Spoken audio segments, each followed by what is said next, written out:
Terima kasih. Terkait kasus Peggy, tentu saja kami sepakati kita akan melihat Polda Jabar tentang penanganan yang sudah ada. Walaupun kami sudah asistensi, tentu saja asistensi ini kan menyangkut berbagai aspek penyidikannya ataupun aspek yang berkembang di masyarakat yang tentu saja kita dalami.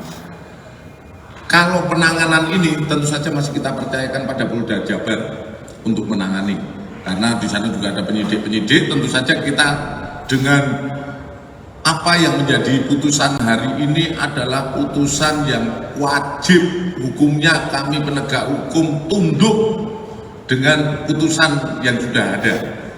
Walaupun saya sampaikan bahwa putusan apakah ini salah tangkap atau tidak, ini kita masih melihat sejauh mana proses yang ada. Karena kalau kita lihat dalam proses materi pra peradilan, tentu saja ada formilnya. Mungkin yang penyidik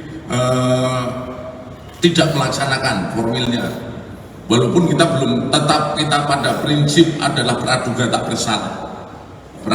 bersalah. Kemudian apakah formil yang seperti kita ikuti bersama, bahwa hakim juga menyampaikan ada formil-formil yang tidak dipenuhi oleh penyidik. Ini tentu saja menjadi evaluasi kita bersama. Kita juga melihat evaluasi terhadap penyidik yang ada, bagaimana proses itu.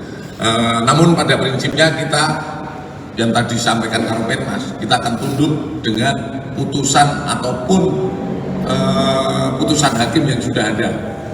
Ya. Download Tribun X sekarang, menghadirkan lokal menjadi Indonesia.